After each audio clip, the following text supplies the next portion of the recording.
네, 제가 기도하고 오늘 우리 성경 대탐험 역대상 공부를 시작하도록 하겠습니다. 제가 기도하고 역대상 이제 공부할 텐데요. 여러분 어, 모두들 그냥 다 집중을 하셔가지고 잘 봐주시기를 바랍니다. 제가 기도하겠습니다. 네, 하나님 은혜와 사랑을 감사합니다. 오늘도 우리 하나님 말씀을 배우고자 자리에 앉았습니다. 어느 곳에 있든지 간에 주의 말씀을 사모하며 앉았사오니 하나님 말씀을 듣고 배울 때 우리에게 깊이 성령으로 역사하셔서 우리가 말씀을 알게 하시고 말씀대로 살아갈 은혜와 능력을 부어 주시옵소서.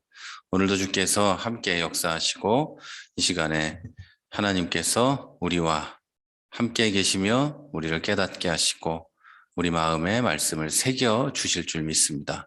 하나님 감사합니다. 예수님 이름으로 기도했습니다. 아멘.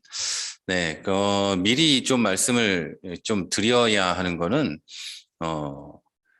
그 방송을 내보내고 하는 데 있어서 약간 좀 지난 주일 토요일부터 좀 문제가 좀 있었어요. 그래가지고 여러모로 좀 테스트도 좀 하고 그러면서 했는데도 불구하고 뭔가 좀 잘 안 되는 부분들이 좀 있었습니다. 일주일 동안 오늘까지 그래서 줌 화면으로 일단 여러분 그 방송을 보내고 줌 화면으로 보내고 그리고 줌 화면을 유튜브로 받아가지고 유튜브에서 이 방송을 내보내게 됐습니다. 일단 오늘은 그렇게 하고요. 그래서 이제 이번 주일까지는 어떻게든 문제를 좀 해결해서 줌 화면만 아니라 유튜브에서 좀 깨끗한 화면으로 나갈 수 있게 하려고 합니다. 조금만 더 자세히 말씀드리면 화면이 끊어지고 하여튼 그런 면이 좀 지난 주일 예배에 있었고 토요일부터 그런 문제가 있었어요. 그래서 그걸 좀 해결을 하고 있습니다.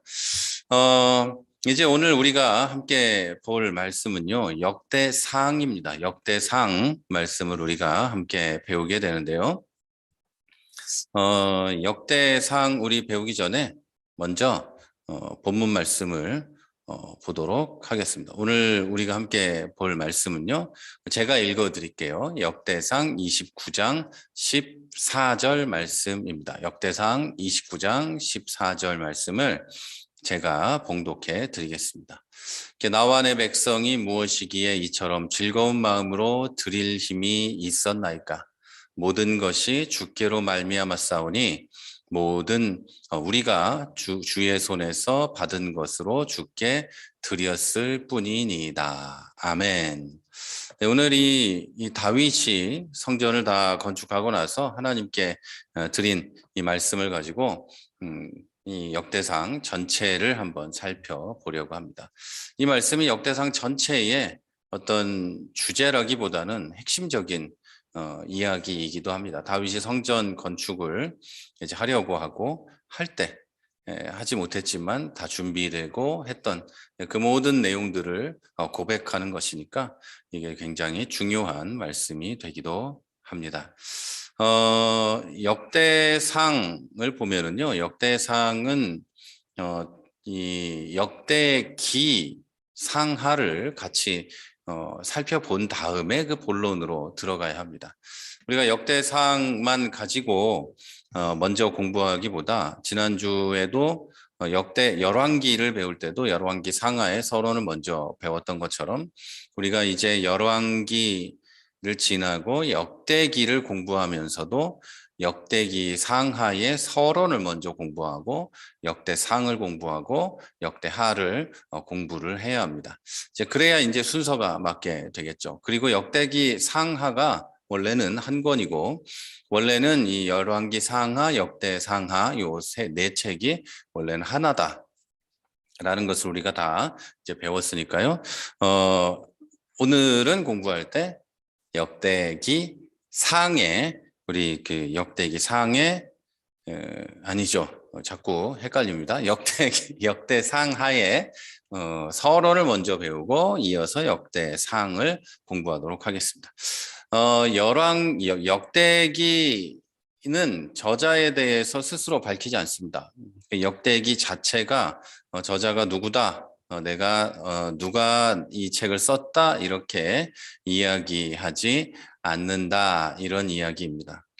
다만 이 유대교회의 전승에 따르면 BC 5세기에 살았던 율법학자 에스라가 저자다라고 이야기합니다.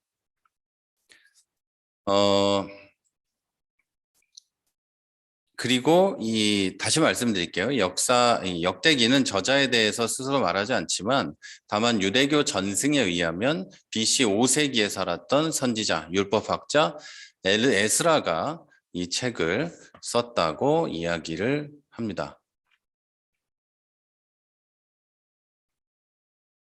네. 갑자기 유튜브 화면이 안 나오는 건가요?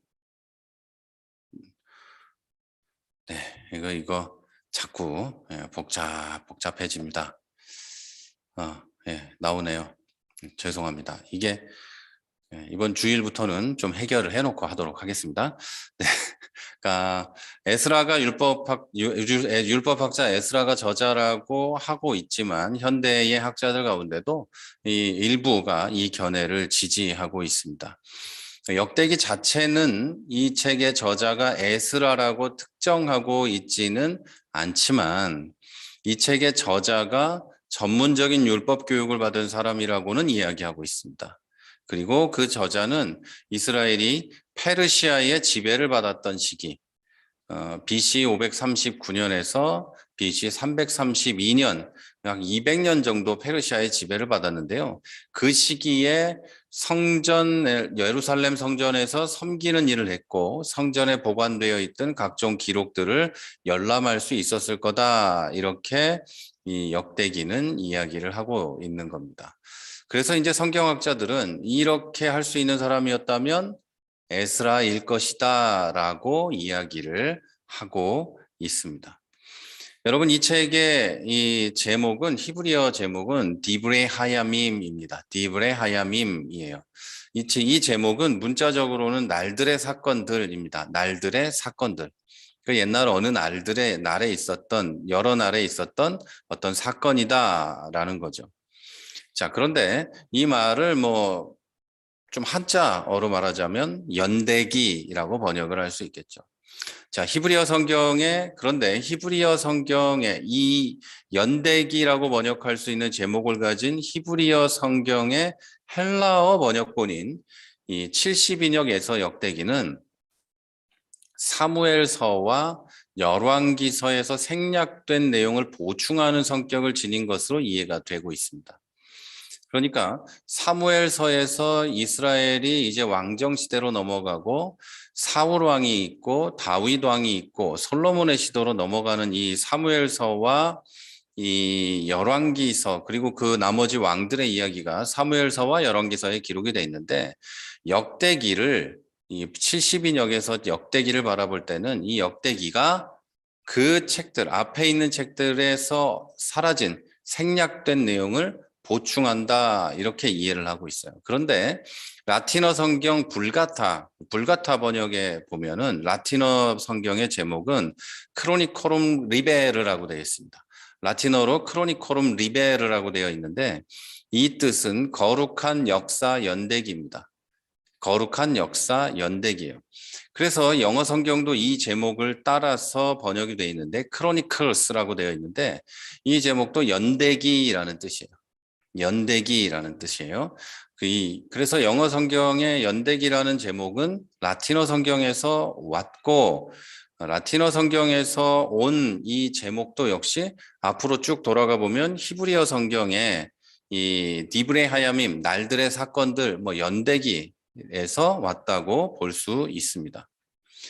이는 여러분 불가타 번역과 영어 성경이 역대기의 성격을 70인역과는 조금 다르게 이해하고 있다는 것을 보여줍니다.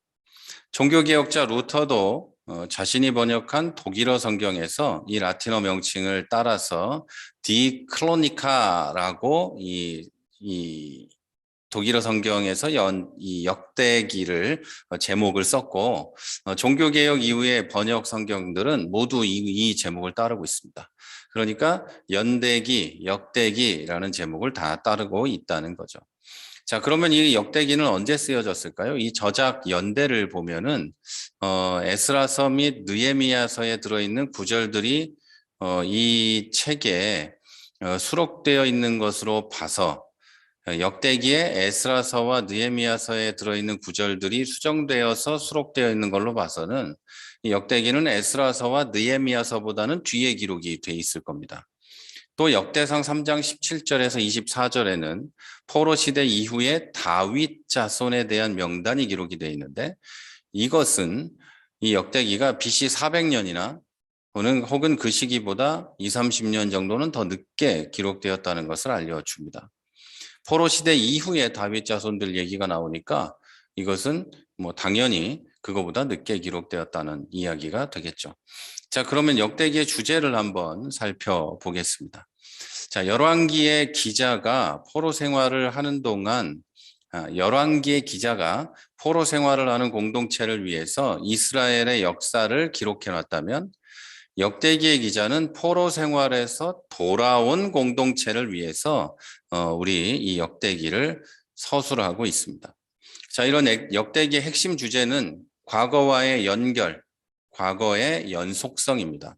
이게 무슨 말이냐면 과거에 자기들의 위대한 왕 다윗에게 주었던 하나님의 언약이 지금도 연속되고 있는가? 다윗 가문의 왕이 이제는 없고 유다는 페르시아에 목속되어서 나라가 완전히 사라져버린 지 한참 되었는데도 다윗에게 준 하나님의 약속들이 여전히 유지되고 있고 유효하면서 의미가 있는가? 그리고 하나님과의 언약을 깨고 심판을 받은 옛 나라 유다와 이스라엘 그리고 지금의 공동체는 어떤 관계가 있는가? 이것이 역대기가 다루고 있는 거예요. 그러니까 과거와 현재의 연결을 다루고 있는 것이죠. 그리고 이 질문에 대해서 역대기는요, 다윗 왕과 맺은 하나님의 언약이 지금도 연속되고 있고 유효하고 의미가 있다고 이야기합니다. 역대기에서 제시하는 연속성의 증거는 하나님께서 페르시아 왕의 칙령에까지 역사하셔서 회복된 성전입니다. 하나님이 이스라엘에 약속하신 것이 하나님께서 이스라엘에 약속하신 것이 지금도 이루어지고 있다는 그 증거가 하나님께서 다시 회복시키시는 성전에 있다는 거예요.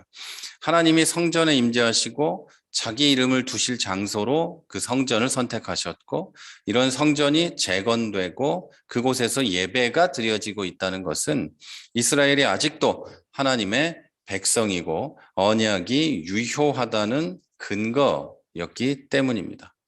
자, 이렇게 독립된 국가도 아니고 이제는 다윗 왕가도 없는 시대의 백성에게 성전과 성전 예배는 하나님께서 주신 언약과 그 선택이 끝나지 않았다는 증표였습니다. 하나님이 이스라엘을 선택하시고 이스라엘에 있는 예루살렘의 성전에 임재하시고 거기서 예배를 받겠다라는 것이 그 성전으로 증거가 되는 것이죠. 그리고 하나님께서 주신 언약과 선택이 끝나지 않았다는 그 증거도 되는 거죠. 자, 하지만 성전 자체가 이스라엘의 복과 평안을 보장해 주는 것은 아니었습니다. 다윗 가문의 왕들도 성전 자체로는 어떤 보장도 받지 못했어요. 이스라엘의 복과 평안은 왕과 이스라엘 백성들이 하나님의 말씀, 곧 율법에 얼마나 신실하게 반응하느냐에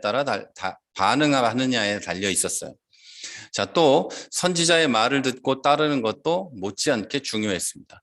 율법에 따르는 것, 그리고 선지자의 말에 따르는 것, 이것이 대단히 중요했다는 거예요. 무엇에 중요했냐면요. 이스라엘이 복과 평안을 누리는 것에 그만큼 중요했어요. 자, 역대기는 사무엘과 열왕기보다 더 많은 선지자들의 사역을 언급하고 있습니다. 그러면서 하나님의 즉각적인 보응을 강조하므로 율법과 선지자에 대한 순종의 중요성을 역설해 주고 있습니다. 그리고 역대기는 이렇게 유효한 하나님과의 언약 안에 있는 유다가 계속해서 하나님께 순종하고 성전과 말씀 중심으로 살아가게 되기를 촉구하고 요구하고 있습니다. 이제 이 예루살렘으로 포로 생활을 끝내고 돌아와서 성전을 지었으니까 다시 성전을 재건하는데, 성전을 재건한 유다가 이제 하나님과의 약속이 현재도 유효하다는 것을 알았으니 이제 하나님께 순종하고 하나님 말씀을 따르고 선지자를 통해서 주시는 하나님 말씀에 순종하면서 말씀과 성전 중심으로 살아라, 이 말을 하고 있는 것이 바로 이 역대기라는 겁니다. 자, 그럼 역대기를 다른 역사서들과 좀 비교를 해보도록 하겠습니다. 사무엘, 열왕기, 역대기 이 책들을 읽어보면 같은 내용이 반복되고 있는 것을 볼 수 있습니다. 그러니까 분명 똑같은 얘기처럼 보여요. 같은 왕의 얘기가 나오고 같은 일을 한 게 나오고 같은 사건들이 계속 반복이 됩니다. 특별히 열왕기하와 역대하는 같은 이야기의 반복으로만 보일 수 있어요. 자, 그러나 사무엘과 열왕기와 역대기는 각각 특징이 있습니다. 기록된 목적이 각각 다르기 때문이에요. 기록된 목적이 다르기 때문에 그 역사를 바라보는 눈이 다르고 역사를 바라보는 눈이 다르기 때문에 결과물이 다른 겁니다. 자, 특별히 사무엘과 열왕기는 같은 성격을 가지고 있는데요. 이 두 책을 역대기하고 비교해 보면 이 다음 세 가지를 썼나요? 제가 같습니다. 자, 첫 번째로 사무엘과 열왕기는 이스라엘의 정치적인 역사를 보여줍니다. 왕정이 어떻게 시작이 됐고 그 왕들은 어떻게 정치를 했고 왕들이 어떻게 망했는가, 이것을 사무엘과 열왕기는 보여주고 있습니다. 하지만 반면에 역대기는 정치적인 역사 가운데 하나님께서 어떻게 역사하셨는가를 통해서 민족의 종교적인 역사를 다루고 있습니다. 왕들이 어떻게 정치를 했고 왕들이 어떻게 망했는가, 왕정이 어떻게 시작했는가, 이것들 가운데서 하나님은 어떻게 역사하셨는가, 이것을 이야기하고 있어요. 그리고 그 말하자면 이스라엘 전체의 종교의 역사를 다루고 있는 거죠. 자, 두 번째로 사무엘과 열왕기에서는 선지자적 관점으로 기록한 책입니다. 선지자들은 하나님의 말씀을 받아서 선포한 사람들이에요.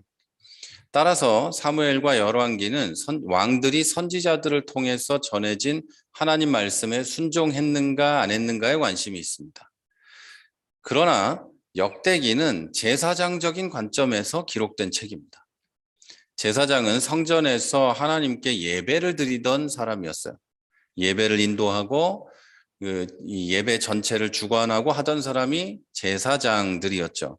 따라서 왕들이 하나님께 얼마나 경건한 예배를 드렸는가에 관심을 두고 이 책을 썼습니다.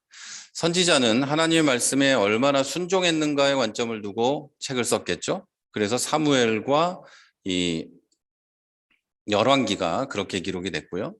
그리고 역대기는 제사장적 관점에서 기록이 되어서 예배를 얼마나 잘 드렸는가, 성전을 얼마나 잘 했는가, 이것에 관점을 두고 있다는 거죠. 자, 그리고 세 번째로 사무엘과 열왕기는 왕들의 개인적인 역사와 활동을 중심으로 기록이 되어 있어요.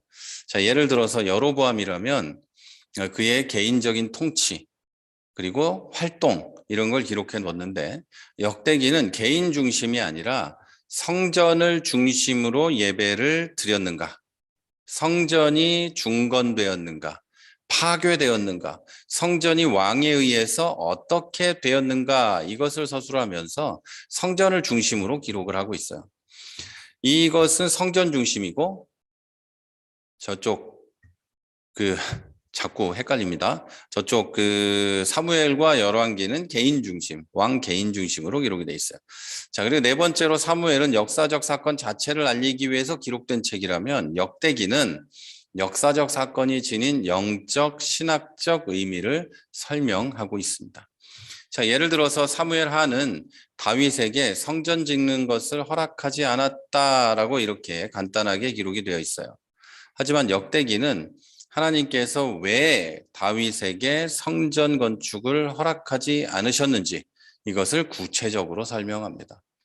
또 사무엘 하에는 다윗이 밧세바에게 저지른 범죄를 기록하고 있지만 역대기에는 다윗 인생에서 이렇게 중요한 사건인데도 생략이 되어 있습니다.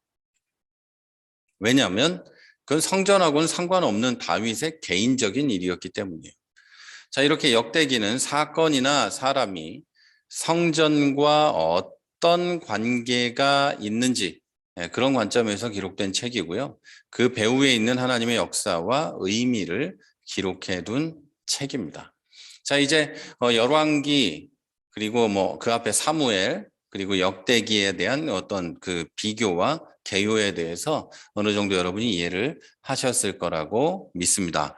자, 이제 이어서 역대상에 대해서 공부를 하도록 하겠습니다. 역대기를 상하권으로 보면은 상하를 이렇게 두 개를 놓고 보면 모두 세 개의 단원으로 나눌 수 있습니다.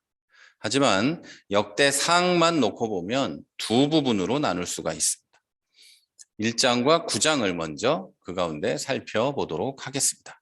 자, 이스라엘 지파의 족보가 있습니다. 이곳엔 1장에서 9장까지는 이스라엘의 족보가 나와 있는데요. 약 9개 장을 족보에 할애해 두었습니다. 이 족보들을 통해서 역대기의 저자는 당시에 독자들에게 전달하고자 하는 명확한 메시지가 있었던 거죠. 비록 페르시아 제국 안에서 유다라고 불리던 그 원래 말은 예후드라고 불리던 작은 변방에 사는 사람들이었어요. 페르시아 제국이 거대한 제국 안에 유다는 요만한 나라였을 뿐이에요. 그리고 뭐 나라도 아니고 제국에 복속된 뭐 그냥 어느 지역, 변방 지역이었을 뿐이에요. 하지만 여전히 하나님의 백성이고 인류를 향한 하나님의 목적의 중심적인 위치를 차지한다는 것을 이 역대기 1장에서 9장에 나오는 이 족보들을 통해서 보여주는 겁니다. 자, 이 메시지는 포로에서 돌아온 백성들이 과거의 이스라엘, 곧 하나님과 언약을 맺었던 그 이스라엘의 연속이라는 것을 명백하게 보여주는 거예요. 여러분, 이 기간이 되게 길었어요. 그 긴 기간 동안 이 나라가 망한 채로 있었지만 그럼에도 불구하고 이들은 하나님의 백성이다. 그리고 인류 구원 역사에 중요하게 사용될 사람들이다.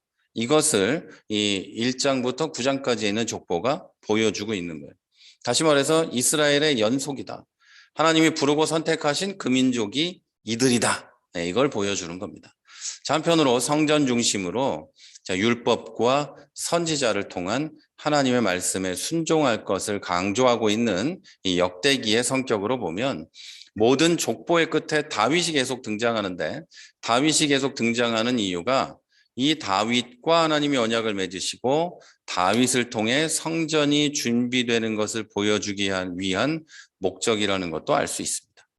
자, 다시 말해서 이 족보는 다윗과 맺은 언약이 지금도 이어지고 있고 우리가 성전을 다시 재건하는데 이 성전을 재건하고 하는 이유가 성전을 재건하려는 이 정통성이 다윗 왕에게부터 내려온다. 이런 것을 보여주는 거죠.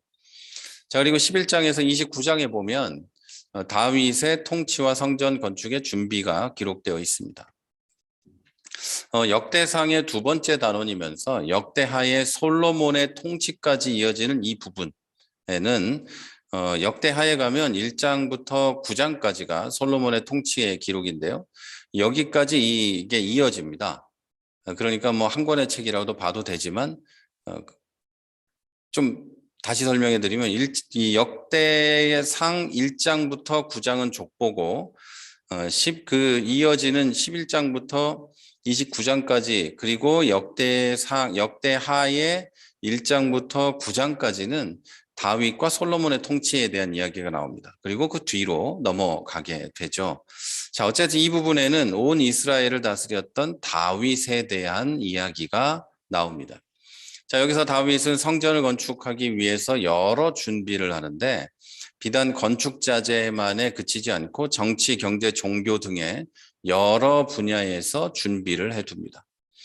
이 다윗이 성전을 건축하는 과정에서 준비한 것들은 굉장히 많이 있는데 그것들을 좀 제가 정리해서 말씀을 드리겠습니다. 이 내용들은 이 다윗이 이스라엘의 통치자로서 이룬 업적과도 동일한데 다윗이 얼마나 성전 중심으로 살았고 하나님의 성전을 짓기 위해 하나님을 섬기기 위해 얼마나 노력한 왕인지를 여실히 보여주는 장면이죠. 그가 성전 건축을 위해 준비한 것과 이스라엘의 왕으로 해낸 업적이 똑같다는 거죠. 그래서 그가 인생을 왕으로 살면서도 자기를 위해 살지 않고 하나님의 나라와 하나님의 성전을 위해서 노력하며 애쓰며 살았다. 이것을 보여주는 거죠. 자, 첫 번째로 다윗은 예루살렘으로 수도를 옮깁니다. 예루살렘으로 수도를 옮기는데 다윗은 이 통일왕국의 이 왕위에 오르고 바로 수도를 예루살렘으로 옮기고 이제 그 예루살렘을 12지파의 구심점으로 삼습니다. 자, 뿐만 아니라 다윗은 하나님의 궤를 예루살렘으로 옮겨옵니다. 하나님의 궤가 예루살렘에 있다는 것은 이제 예루살렘이 민족적, 정치적으로 이 구심점이 될 뿐만 아니라 하나님의 궤가 여기 있으므로 이제 우리의 종교, 하나님을 섬기는 우리들의 중심지가 이 예루살렘이 되었다는 거죠. 하나님을 섬기는 예배의 중심지가 이제 예루살렘이다라는 의미가 되는 거죠. 예루살렘으로 수도를 옮겨서 민족의 정치적 구심점이 되고 그리고 하나님의 궤를 이곳으로 모셔오므로 이제 종교적 중심지가 예루살렘이 된 것이죠. 자, 이 두 가지는 예루살렘의 성전을 지어서 예루살렘을 정치, 경제, 종교의 중심지로 삼으려는 다윗의 의도를 잘 드러내고 있습니다. 자, 그리고 두 번째로는 다윗은 이스라엘의 평화를 가져온 사람이었어요. 성전 건축과 같은 이런 엄청난 대토목공사, 대건축공사를 하려면 온 나라의 역량이 집중되어야 합니다. 그래서 국력이 약하면 이 일을 해낼 수가 없습니다. 그러나 다윗은 왕국을 하나로 통일하고 평화를 가져오고 이 평화를 통해서 나라는 완정이 되고 그 뒤를 이은 솔로몬은 그 안정과 평화를 바탕으로 자신에게 주어진 성전 건축의 임무를 해낼 수 있게 된 겁니다. 솔로몬이 한 일은 별로 없습니다. 아버지가 해놓은 걸 가지고 퇴폐와 향락에 빠져 살다가 인생을 마쳤죠. 저만 이렇게 솔로몬을 별로 안 좋게 생각하는 게 아닙니다. 아주 많은 학자들과 목사님들도 다 그렇게 생각을 합니다. 다윗이 정말 위대한 왕이고 솔로몬은 그렇지 않아요. 자, 세 번째, 다윗은 성전 건축을 위한 설계도와 물품을 준비했습니다. 다윗은 자신은 좋은 궁에 살면서 하나님의 궤가 텐트에 천막에 있는 것이 마음에 걸렸습니다. 그리고 성전 건축을 마음먹게 됩니다. 자, 하지만 하나님은 성전 건축을 못하게 하시죠.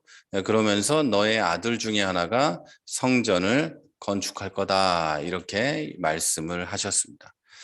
이 말씀에 순종한 다윗은 성전 건축을 위한 설계와 자재를 준비하기 시작합니다. 나는 못할지 모르지만 내 준비라도 하겠습니다. 내가 손에 피를 많이 묻힌 왕이라서 성전을 짓지 못한다면 하나님 나는 준비하는 사람이 되겠습니다. 그러면서 일을 해요. 그리고 바로 그때 하나님의 역사가 일어나고 이스라엘은 더 강성한 나라가 됩니다. 그래서 이 강성한 나라가 성전을 위한 기술자와 자재를 마련할 수 있게 됩니다.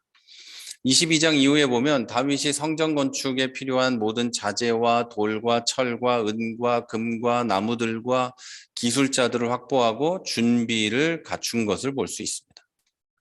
자, 그리고 28장에서 다윗은 성전 건축 설계를 자세히 설명하면서 성전에 쓰일 성구들을 어떻게 만들어야 하는지까지 자세하게 설명하고 있습니다. 완벽한 설계도를 이 다윗은 가지고 있었어요. 그리고 이에 대해서 다윗은 28장 19절에서 이렇게 말합니다. 여호와의 손이 내게 임하여 이 모든 일의 설계를 그려 나에게 알려주셨다. 자, 이 모든 것이 하나님으로부터 온 것이고 하나님의 뜻대로 한 것이다라는 이야기입니다. 전부 하나님 말씀대로, 전부 하나님 설계대로, 전부 설계도에서 필요한 자재대로 준비한 거예요. 하나님 말씀과 하나님의 뜻대로 한 것이죠. 근데 여러분, 우리는 하나님의 일도 내 마음대로 조절하고 변경하는 경우가 많이 있습니다. 하지만 다윗은 그렇게 하지 않았습니다. 하나님께서 그를 인정하셨던 이유도 이것 때문이에요.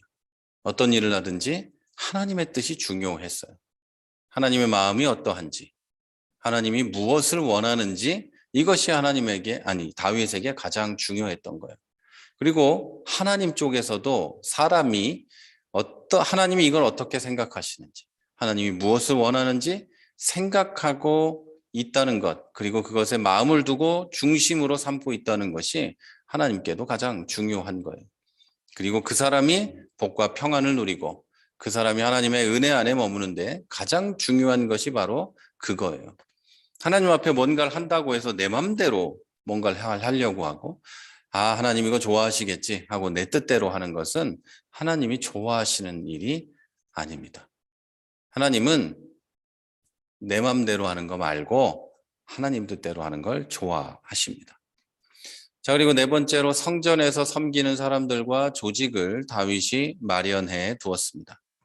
자, 23장에서 29장까지를 보면 다윗은 성전 건축을 위한 것들만 준비한 게 아니라 건축 후에 어떻게 성전을 섬길 사람과 조직을 만들고 또 섬기는 방법까지도 어떻게 할지를 마련해 두었습니다.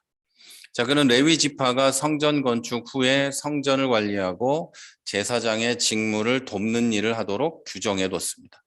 그리고 24장에 가면 아론의 자손은 제사장으로서 하나님께 제사를 드리는 일을 하도록 규정해 뒀습니다. 한편으로 다윗은 25장에서 하나님을 찬양하는 신령한 노래를 부르는 사람들을 구별하는데 이들이 요즘으로 보면 성가대가 됩니다. 요즘 성가대는 좀 많이 이렇게 자기들끼리 하나님을 찬양하는 일도 하지만 한편으로는 너무 자기들끼리 이렇게 친하기도 하지만 싸우기도 하고 뭐 이러지만, 원래 여러분 성가대는 하나님을 찬양하는 일만 하는 거예요. 그리고 신령한 노래를 부르는 사람들이에요. 그러니까 성가대가 교회에 있다는 것은 그 성가대가 신령한 노래를 불러서 하나님을 높이는 그런 일을 하는 사람들이라는 거죠. 자, 우리 교회도 이제 성가대가 생겨야 되겠지만 성가대는 목적이 그것이다 라는 것을 우리 꼭 알고 이 성가대를 했으면 좋겠습니다. 우리 교회 성가대가 한 명 있죠. 우리 예비 씨가 매주 축복하고 찬양을 하는데 다른 많은 분들도 성가대에 동참할 수 있는 날이 꼭 있기를 바랍니다. 자, 26장, 27장에는 성전 문을 지키는 사람이 나옵니다. 그리고 성전 창고를 지키는 사람, 군인, 그리고 청지기들, 지도자들, 이런 것들을 두고 각각 전문성을 가지고 일을 하도록 했어요. 성전이라고 해서 막 이렇게 은혜로만 이렇게 이루어지는 게 아니라 각각이 전문성을 가지고 성전에서 일을 하도록 했다는 것이죠. 물론 요즘에 이 교회에도 당연히 그런 게 필요합니다. 은혜로만 하는 게 아니라 내가 잘할 수 있는 일을 교회 안에서 하고 은사 받은 것을 가지고 교회 안에서 사역하고 활동하고 하는 것이 대단히 중요한 것이죠. 자, 이렇게 다윗은 성전 건축을 준비했을 뿐만 아니라 성전이 완공된 후에도 성전을 어떻게 섬기고 성전을 어떻게 관리하고 해야 하는지까지 철저하게 준비를 해 두었습니다. 그리고 이 모든 것이 하나님이 말씀하신 것이고 하나님이 나에게 주신 거라고 다윗은 스스로 고백했습니다. 자, 오늘은 결론을 내립니다. 자, 여러분, 이렇게 일평생 하나님의 나라 이스라엘을 위해 일하고 성전을 위해 애쓴 다윗은 29장 14절에서 의미 있는 말을 합니다. 오늘 본문으로 읽어드린 건데요. 제가 다시 한번 말씀을 드립니다. 나와 내 백성이 무엇이기에 이처럼 즐거운 마음으로 드릴 힘이 있었나이까? 놀라운 고백이지 않습니까? 나와, 왕인 나와 이 백성 이스라엘 사람들이 도대체 뭔데 이처럼 즐거운 마음으로 드릴 힘이 있었나이까. 모든 것이 주께로 말미암아 싸우니 우리가 주의 손에서 받은 것으로 주께 드렸을 뿐입니다. 우린 아무것도 아니라서 즐거운 마음으로 드릴 만한 그런 사람들이 아닙니다. 아무것도 아닙니다. 그러나 모든 것이 주님께로부터 온 것이니 우리가 주의 손에서 받은 것을 주께 다시 돌려드린 것뿐입니다. 이런 고백을 하고 있는 거예요. 여러분, 주의 일을 한다는 것은 바로 이런 거예요. 내가 아무리 열심히 해도 주님이 나에게 주신 것을 드리는 것뿐이에요. 내 삶을 드려도 내가 억지로 내 것을 드리는 게 아니라 이 원래부터 주님 것이니까. 이름도 주님 아니에요. 주인이니까. 예, 그분의 것으로 다시 돌려드리는 거다라는 거죠. 내가 사실은 받은 것도 없는 거예요. 원래 다 그분 거니까요. 그래서 그분이, 주님이 사용하시도록 나를 드리고 내 시간과 정성과 물질도 드리고 하게 되는 거죠. 열심히 이렇게 일했던 다윗이 내게 아니라 하나님 것을 하나님께 다시 드린 거다, 이렇게 고백을 한 거예요. 자, 역대기에 기록된 다윗은 성전을 건축하기 위해서 평생을 준비했어요. 평생을 일하고 평생의 자기의 업적을 세웠는데도 그 업적들은 모두 성전을 짓기 위한 것이었어요. 자, 그런데 다윗이 그런 다윗이 입으로 하는 말은 모두 하나님께로부터 온 것입니다. 이 모든 것은 원래 하나님 겁니다라는 고백을 합니다. 자, 여러분, 우리는 이 고백을 아주 위대하게 평가를 합니다. 다윗은 그렇게 열심히 하고 대단한 이런 것을 했구나, 이런 고백을 하는구나 라고 위대하게 평가하지만 다윗은요, 사실을 말한 것뿐입니다. 하나님이 주신 것, 그것을 가지고 하나님께 다시 돌려드린 것이 도대체 왜 위대한 고백이냐라는 거죠. 자, 여러분, 다윗은 사실을 말한 거예요. 이런 고백들이 우리가 다시 당연히 본받아야 하고 우리가 배워야 하는 고백인 것은 틀림없지만, 그러나 여러분, 이 고백이 위대한 고백이라는 건 아니에요. 당연히 하나님 거니까 하나님께 가야 하는 거예요. 자, 여러분, 하나님께서는 성전 건축을 위해서 모든 것을 철저하게 준비하셨어요. 화려하고 멋진 하나님이 머물 집이 필요해서가 아니라 성전은 이스라엘이 하나님을 바르게 섬기고 복과 평안에 머물게 하려는 하나님의 선물이었어요. 하나님은 애당초부터 나는 그런 게 필요 없다고 이야기하셨어요. 따라서 그럼에도 하나님이 성전 건축을 허락하시고 성전을 짓게 된 것은 이스라엘이, 이 백성이 하나님을 바르게 섬기고 하나님의 복과 평안에 머물게 하려는 거였어요.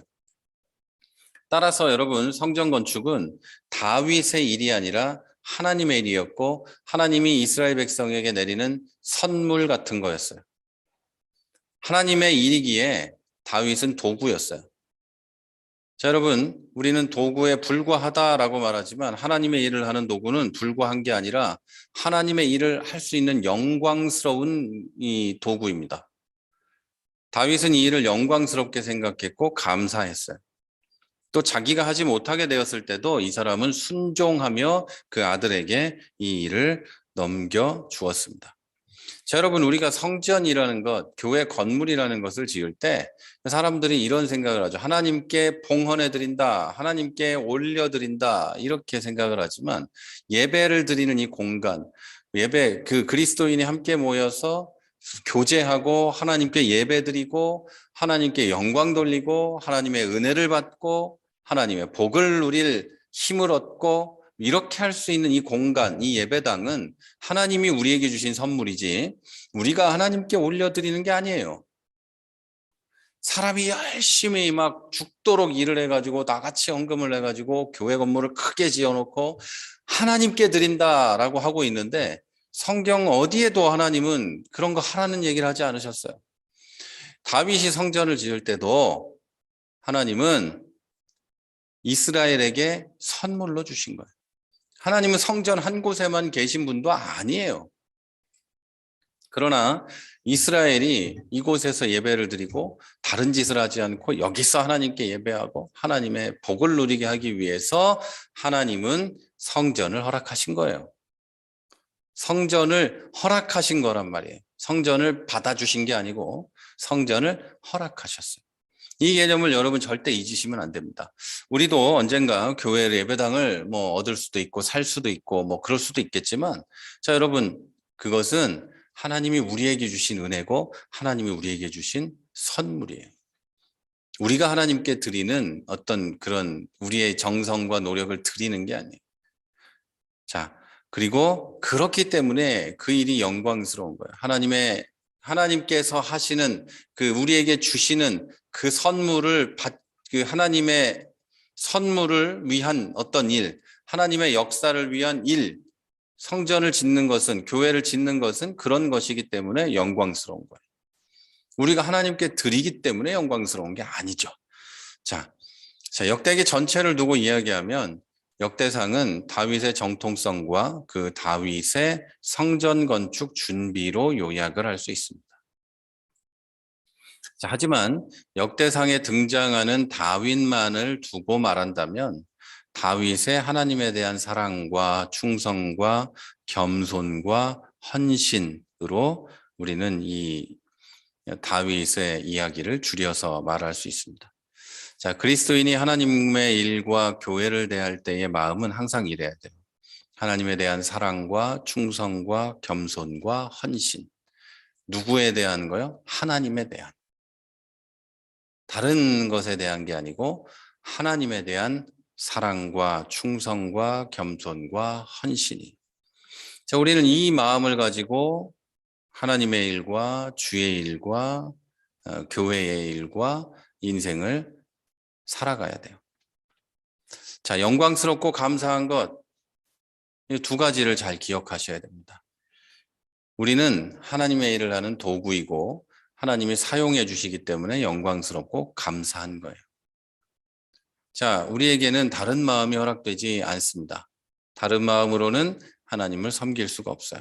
영광스럽고 감사하니까 섬기는 거지. 실제로 섬긴다고 한다면 영광스럽고 감사하고 은혜롭고 하니까 하는 거지, 짐이고 괴롭고 힘들고 그러면 이거는 섬기는 게 아니에요. 억지로 끌려다니는 거죠. 종이 되어 노예가 되어서 질질 끌려다니는 거나 다름없죠. 그런데 우리가 영광스럽고 감사하다면 정말로 하나님을 섬길 수가 있게 되는 겁니다. 자, 우리는 하나님과 우리 주님의 교회를 섬기면서 이런 마음으로 해야 합니다. 이 일은 영광스럽고 감사하다. 제가 말씀을 읽고 준비하고 여러분께 말씀을 전하고 기도하고 교회를 섬기고 하는 것은 영광스럽고 감사하기 때문이에요. 짐이라고 생각하고 도대체 어떻게 하면 놓을 수 있을까라고 생각하고 있으면 이것은 하나님을 섬기는 게 아니에요. 이거는 이 일 그냥 노동을 하고 있는 거죠. 자, 여러분도 교회를 예배드리고 교회를 섬기고 여러분이 할 일 최선을 다해서 할 때 영광스럽고 감사하기 때문에 하시기를 바랍니다. 이런 마음이 아니면 하나님께서 하신 일이라는 고백, 어떤 것을 이루었을 때 모두 하나님이 하셨습니다라는 고백도, 하나님께 감사하는 고백도 다 헛된 말이 됩니다. 영광스럽고 감사해서 한 게 아니면 우리가 나중에 정말 놀라운 일을 한다 할지라도 그것이 헛된 소리가 된다는 거예요. 자, 우리 모두 다윗의 마음과 고백이 내 고백이 되기를 바랍니다. 영광스럽고 감사합니다. 하나님, 나 같은 사람을 교회를 세우는 데 사용해 주시고 하나님께 예배를 드리는 데 사용되게 하시고 복음을 전하는 데 사용되게 하신 것을 감사합니다. 하나님, 영광스럽습니다. 이렇게 고백하는 여러분이 되시기를 바랍니다. 그래서 영광스러운 사역에 감사로 동참하고 결국 나중에는 하나님의 그 영광에도 동참하게 되는 저와 여러분이 되기를 주의 이름으로 축원합니다. 네, 우리 오늘 이제 역대상 공부를 마쳤고요. 이 비디오 문제나 또 뭐 조금 여러 문제 때문에 제가 조금 헷갈리는 부분이 있었는데 그건 좀 양해를 해주시고 다음 주부터 이번 주일부터는 깔끔하게 할 수 있도록 다 문제를 해결하고 그렇게 할 수 있도록 하겠습니다. 네, 우리 이제 제가 기도하고 마치도록 하겠습니다. 네, 오늘도 늦은 시간까지 수고하셨고요. 또 멀리 이제 돌아오는 아드님을 모시러 간 집사님도 계신데 먼 길 오고 가시면서 주의 안전에 조심하고 또 이제 축하드립니다. 네, 제가 기도하고 오늘 공부 마치도록 하겠습니다. 다음 주에 이 시간에도 만나고 주일날에도 뵙도록 하겠습니다. 기도하겠습니다. 하나님, 큰 은혜 감사합니다. 네, 오늘도 하나님 은혜로 우리 말씀을 배웠습니다. 하나님, 내가 주의 일을 할 때 그리고 기도하고 말씀 읽고 주를 섬기는 모든 일이 감사하고 영광스러운 일이 되게 해 주옵소서. 그런 마음으로 주를 섬기고 그런 마음으로 우리가 하나님께 예배하고 또 하나님께 나를 드리는 우리 성도들 되게 해 주옵소서. 하나님, 먼 길을 오고 가며 예배드리고 또 하나님께 또 헌신하고 봉사할 때에 하나님 힘을 주시고 능력을 주셔서 하나님 지치지 않게 하시고 또 하나님의 손으로 주의 성도들을 만져주셔서 항상 강건하게 하시고 항상 평안하게 하여 주옵소서.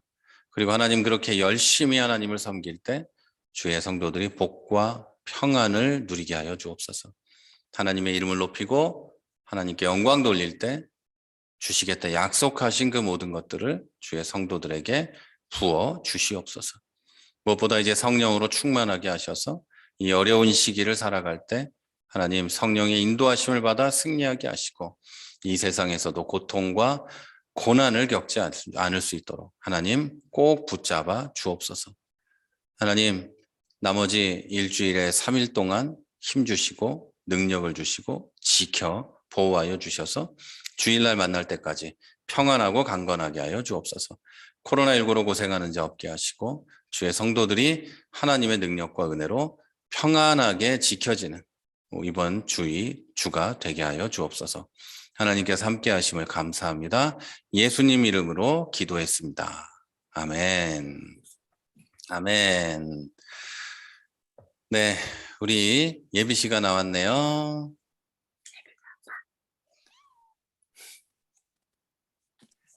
네, 이것으로 마치도록 하겠습니다.